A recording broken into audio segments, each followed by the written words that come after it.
So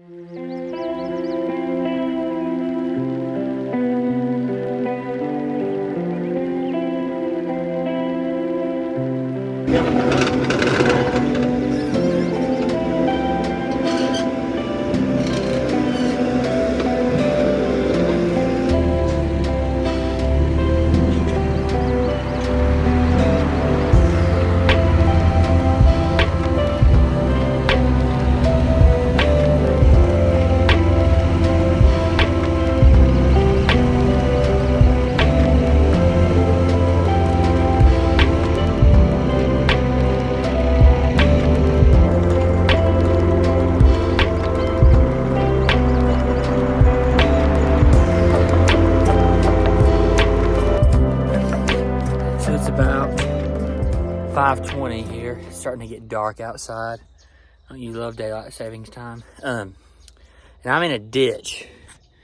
Got the track hoe out here, and I'm digging our power line. Now, some of you might be saying, why are you doing that? Well, the power companies will do it, but they charge a lot of money to do it, and they're very slow. So on every house I've ever built, I've just borrowed my buddy's Mini X and dug it on my own time. So I'm out here. Our utility company requires 2-inch black Schedule 40 pipe. The white is for plumbing, the white color pipe. The black is for electrical. And they require it to be 2 feet deep in the ground. Now, I've worked in other cities where they require 3 feet. Thankfully, out here, it's only 2 feet deep for whatever reason. So I'm digging this trench, and I wanted to show you guys before it got super dark what this looks like. And we ran into an issue also with a water line I'm going to show you. So this right here is a 4-inch PVC main water line. This water line runs all down the road and provides water to all the water meters for our lots. The city told me this water line was supposed to be 3 feet deep. Well, the good Lord was looking out for me, because I got the traco here and was digging, and I dug about 1 foot deep, and then I thought, you know what, I'm going to call the guy I know here at the local water department and make sure that they were good with me digging where this line is. So I called him. I'm very glad that I called him, because he promptly sent out a couple guys from the water department. And so I stopped digging. I was about 1 foot deep, 12 to 16 inches, I don't know. I stopped, they came out here, and they got down in the trench, and one of the guys had a shovel, and he just, boop, sunk it down in the bottom of the trench. Just wasn't even forceful with it, just let gravity stab into the bottom of the trench. And we hear a ding, and he said, I think I found your water line. I was about that far from hitting that water line with a bucket of that Mini X, which would have been very bad. Very, very bad. There's a lot of water in that main water line. So the city did not bury it 3 feet like they said they did. It's more like 18 to 20 inches. So since I have to be 24 inches, guess what? I have to go under it. I've had to do this before. Actually, on the last house I built, the water line was not as deep as the city said it was. I had to be deeper to apply, or to qualify with current code. So I'm having to bore under this water line, which you may say, well, how are you boring under the water line? Well, I'm using a shovel, which sucks. That's why I'm out here and it's almost dark. So I'm digging on this, trying to work on it, and it sucks. It's very muddy, but it is what it is. I've got to go under it. Thankful that I didn't hit the water line. Thankful that I found the water line. Thankful that everything seems to have worked out. But yeah, this is just part of it.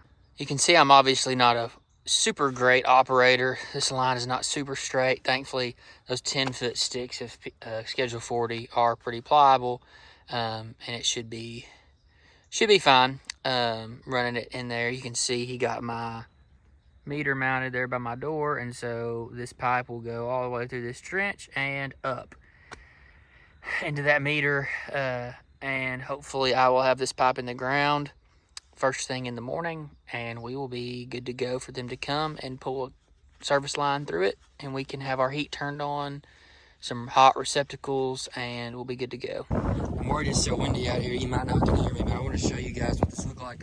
I've already covered a lot of it locally here, what you have to do, you have to be 2 feet deep, which I'm about 30 inches deep on each end, and you have to leave your ends open, and then they'll come. So there's gonna be a power pole right here, and this will turn up that power pole. That's what this other conduit's for, and go up to power. And there's that water line. I did get under it. There's actually 4 or 5 inches of clearance under that water line, which is nice. So that's ready to go.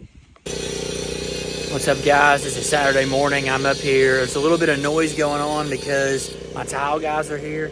We're getting some cabinets this afternoon, hopefully, fingers crossed, because my painters are chomping at the bit to get started. Trim is done, closets, door trim, all that stuff is done. Tiles getting done in both showers right now. And the exterior of the house is done except the garage door.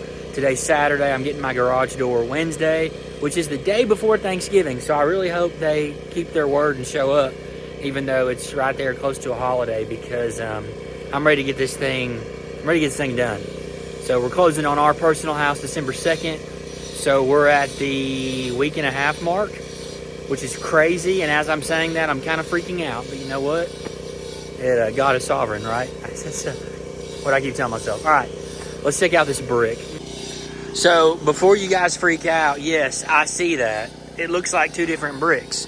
The reason is it's not 2 different bricks. It's all the same brick, all the same mortar and everything. But this is what they laid 3 or 4 days ago.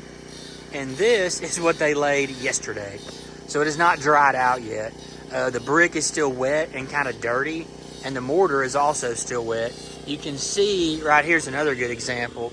So this is what the brick is going to look like. You can see that mortar color. This is what the brick looks like freshly laid. And some of these bricks are nasty, but they finished up. We didn't have quite enough. Thankfully, my bricker was doing another job just about 15 minutes down the road with the same brick.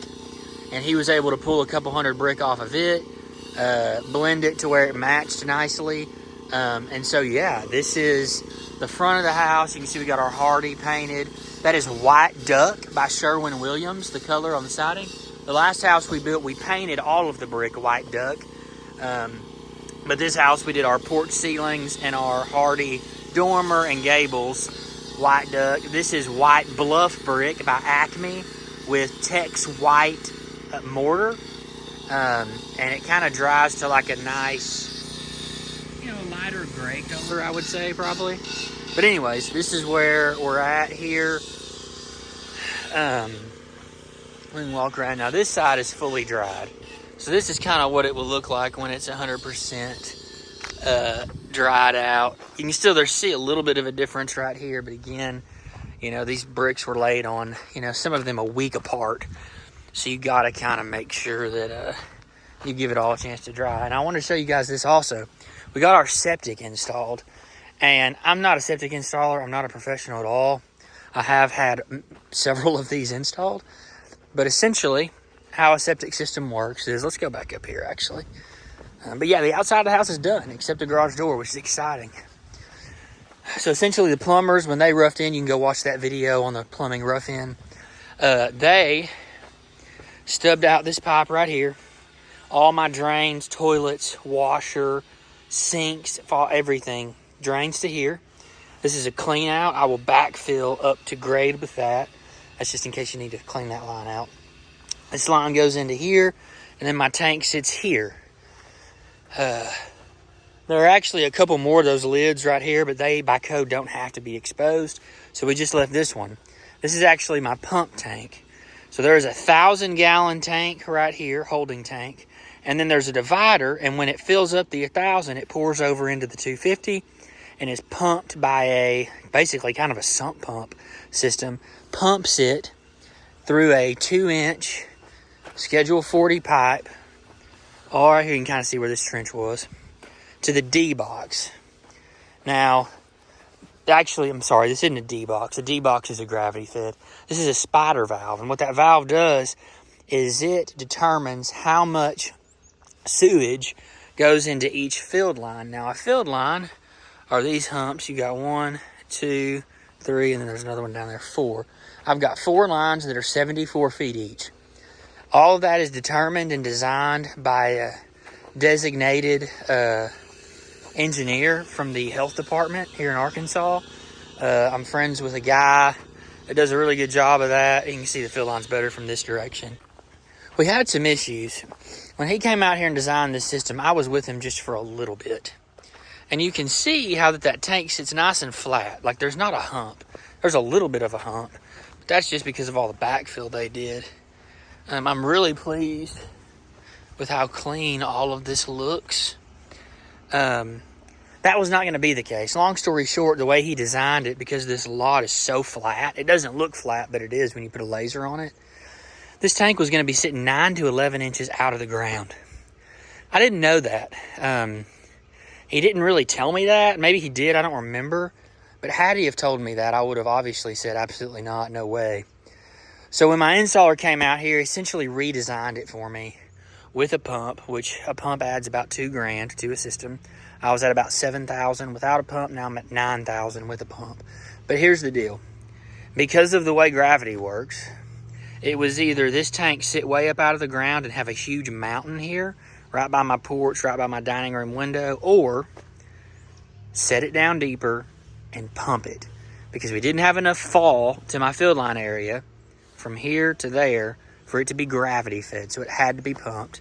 And that's what this thing is on the back of my wall right here. This is an alarm system for the pump. Oftentimes you'll see pedestals out in the yard. It looks like a little stick with an alarm, like a meter flashing thing on the end of it. I don't do those. I don't like those. These are a little bit more expensive, but they're so much cleaner. It mounts to the back of the house. It matches the brick. It really blends in. It's on the back corner. Nobody will ever see it. Much sturdier, much safer. You don't hit it with a mower. It's not in the way, all that crap. And if that alarm's flashing, then I know I need to call him and come out here to look at it. But I've never had an issue with the pump system. I've probably had 4 pump systems installed before. Never had an issue. So knock on wood. But and if I was going to have an issue, I'd rather it be on my personal house than a house that I'm selling, to be honest. So, but this is what the brick looks like.